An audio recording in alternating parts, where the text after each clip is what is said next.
Malawi Today.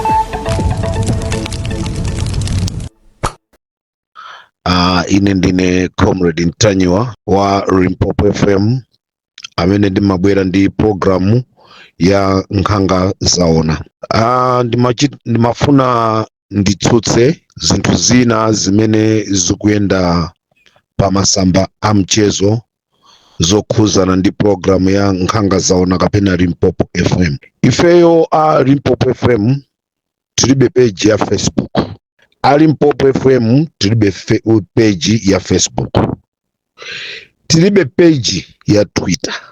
Ndipo ndi anthu ena amene ofuna kuipisa mbiri ya Limpopo FM ndi Nkhanga Zaona pomabwera ndi kumalemba manyuzi osiyana-siyana. Ndi anthu amene akulephera kuti akanatha kukhala ndi brand yawo kuyamba brand yawo anthu aikonde blandiyo zikwakanika nde akuchita copyright ndikumati ife Ankhanga Zaona mwakuti ndikumalemba zinthu zochuluka. Nde ndikufuna ndiuze dziko kunena kuti china chilichonse chimene chikupezeka pa Facebook kukhuzana ndi Nkhanga Zaona si Comrade Ntanywa. China chilichonse chimene chikupezeka ku Twitter ndi mapeji ena si Comrade Ntanywa. Audio yanga imapezeka pa YouTube koma sine amene ndimachita produce ma program amene aja pa YouTube, but I don't mind about it because utenga wanga wambiri ukumatha kufalikira through YouTube anthu amene iwo akupanga kandi kumadya ndrama. I don't mind about those things because akufalisa utenga wanga, they are making me to be popular. Koma zomalemba nkhani kuti ife Ankhanga Zaona mwakuti ndikufuna ndichite refute because it was the past 2 months anthu ena anabwera ndikumalemba ife ndife Ankhanga Zaona ndikumayankhula nkhani zokhuzana ndi olemekezeka Ben Phiri. Ine Ben Phiri ndilibe nawo chifukwa china chilichonse. So ndimafuna ndichenjeze anthu amene mukufuna mukukopera nkumata ife Ankhanga Zaona ndikumalemba ma newspaper ndikumatulusa mwakhala mukulemba ma newspaper amtholo akunena kuti anthu musamamveza Ankhanga Zaona musamamveza Limpopo FM. Amtholo ayankhulana nane ndikundiuza kunena kuti zonse zimene mukuziona akulemba anthuzi kuti amtholo akuti ine sindikudziwapo kena kalikonse. So mind you guys, chepesani kupanga zinthu zimene mapeto ake zikhoza kukubwereserani nokha mavuto.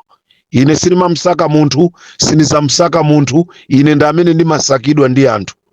Koma ine sinizamsaka munthu kunena kuti munthu uyu wapanga chakuti akupanga chakuti. I'm not that type of a person. I'm a quiet person.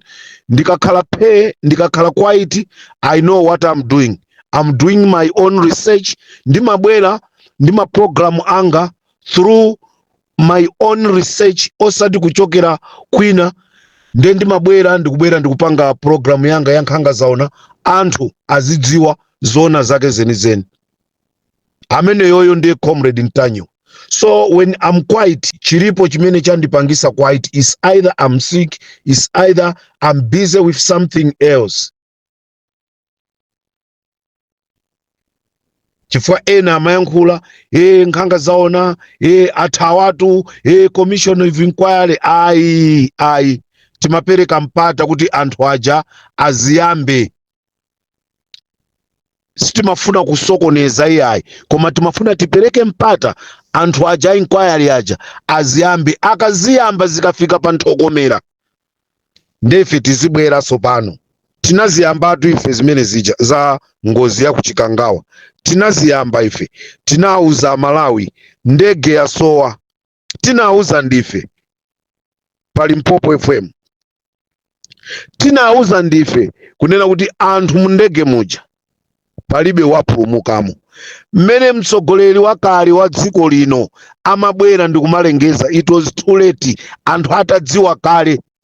Ma radio station athu aku Malawi mmene amabwera kumalengeza anthu ataziwa kale through Limpopo FM. We got our own research imene no one can beat us.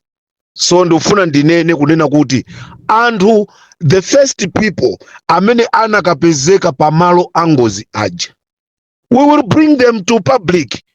Aluze dziko kunena kuti iwowo anakapezeka bwanji pamalo angozi, anaziwa bwanji kuti kuchitika ngozi. I promise the government of Malawi ma message onse amene akuti asowa mmafoni mwa anthu aja, I'm busy with it. Ma message amene aja apezeka, chimene tikufuna Amalawi adziwe chona chenicheni.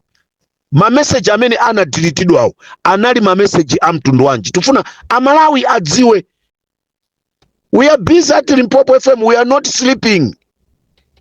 Ena akhoza kuona ngati tikugona. We will work hand in hand with government mpaka titadziwa chona chenicheni, and we promise the government kunena kuti tipereka ma message amene tipanga zonena kuti ma message amene wo apezeke, ndipo commission of inquiry igwirise ntchito ma message amene wo.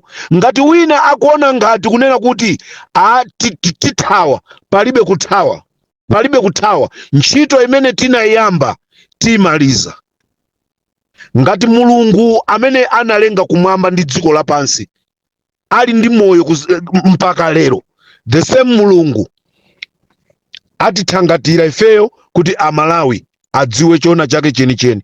Mabwebweta magulu a MCP wathawa ntanyiwa, I'm there now, I'm back.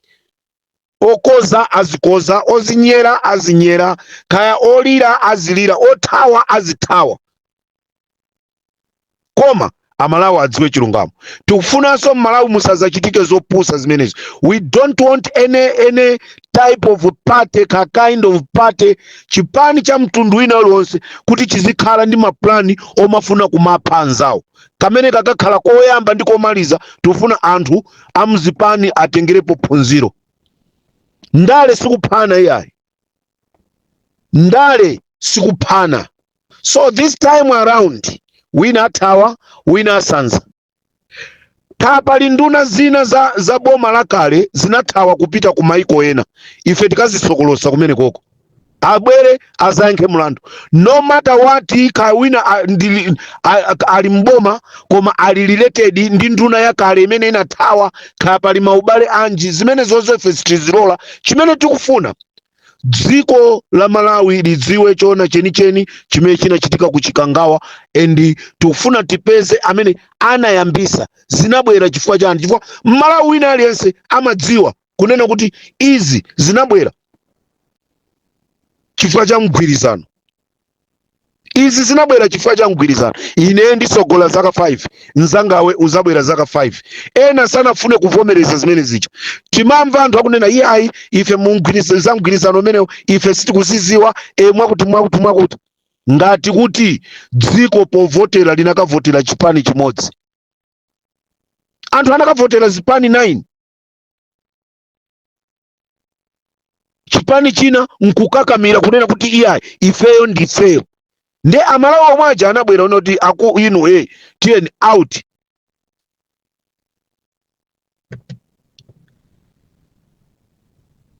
We are coming back ndi ma program athu ankhanga zaona mpaka tuone kunena kuti nkhani zimene zizithere kuti. I want to warn you all the people who are trying kumaimba mafoni kumafuna kundiopseza. Ine sinimaopsezeka, nabadwa kunasala kufa. Malemu Klaus Chilima anandiphunzisa chinthu chimodzi. Ndinaphunzira zinthu kwa Chilima. Kumakhala olimba mtima, kumalikonda dziko lako. Zimene zinali mwa Chilima ndi zimenenso zili mwa ine Ntanyiwa. Ndimalikonda dziko langa, ndizalifera dziko langa. Sindidzalola abale yanga aku Malawi, abale yanga Amalawi aku Mwanza, aku Salima, aku Nkhotakota, aku Kasungu, kuti munthu wina just because akupanga za politics anthu azizuzika. No. zimene zozo sitilola, zimene zozo sitilola. Ndi chifukwa chake anthu anavotera DPP kunena kuti zoona zake zenizeni zango zimeneje zululire. So we will work hand in hand with government kuti nzika za dziko la Malawi zidziwe zimene zinachitika mu dziko lathu pa 10 June 2024.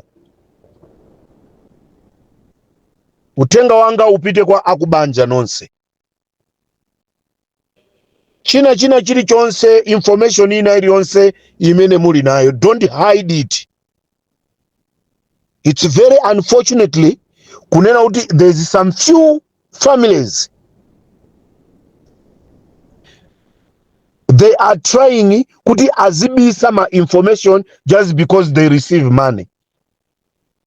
Ndikuchita ni expose amalawi aziwe kuti aja ku commission of inquiry ma statement ama joa aja zinali mwakuti.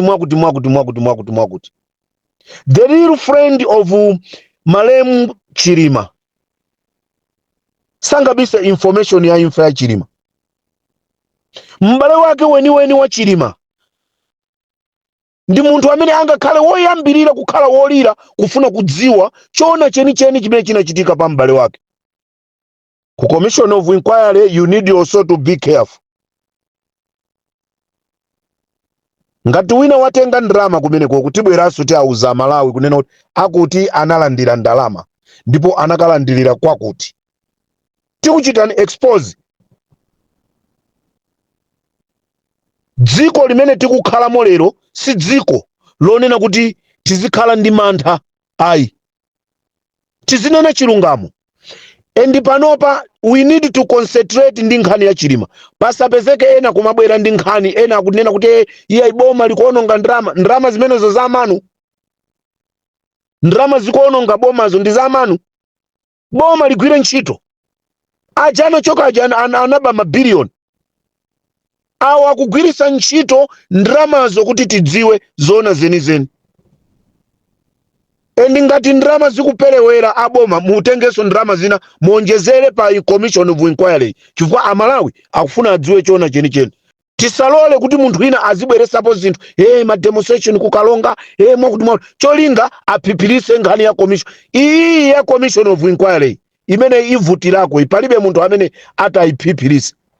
Palibe munthu amene atazibwera ndi nkhani zofuna kusokoneza commission of inquiry imeneyi. So amalawi tieni tikhale cheru, tieni tiziyang'ana commission of inquiry what is happening. Ifeso ali mpopo mbali naye tibweraso nafe ndi zimene tikuzidziwa. Tili ndi zambiri. Tapanga kafukufuku tinapitako ku Chikangawa tinakafikako takumana ndi anthu around Chikangawa atipasa ma information. Anthu amene sangathe kupita ku commission of inquiry, anthu ngati amafika size yolira tikufa kuno. Wina nkumanena kuti tizipereka maripoti after 6 hours. Why 6 hours? Why duration ya 6 hours? Anthu akulira uku tikufa kuno, tikuphedwa ife. Munthu wina aliyense amene amachita ngozi ya galimoto sanganene mawo nena kuti tikuphedwa. Anthu amakuwa bwanji kunena kuti tikuphedwa.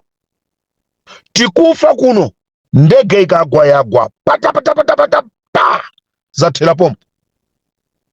Singapite kukavula jacket munthu, singapite kukamvula suti munthu. Ndege kumuchosa munthu suti ndikutenga chi overall ndikumvazika ndege. Ndege ya mtundu wanji. Olo ili technology munaona maisha niru. Ndege menejayo. Ndege yachose anthu mundege aliyese wina ikamponye 10 meters kuchoka pa malo ngozi, wina 9 meters ku malo ngozi, wina kukapezeka uko ngozi anthu ikachitika ose timatha kuapeza pamodzi.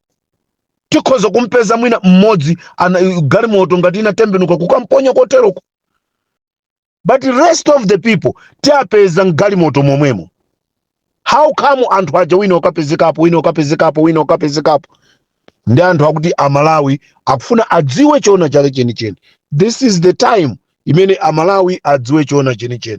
Ndikufunira amalawi zabwino zonse, masana abwino, tikumana mumapulogalamu athu ankhanga zaona, koma zoti tizopsezana ayi zimene zozo nde palibe kuopsezana, palibe kuopsezana. Chilungamo chimawawa kuli bwino tibwerese chilungamo.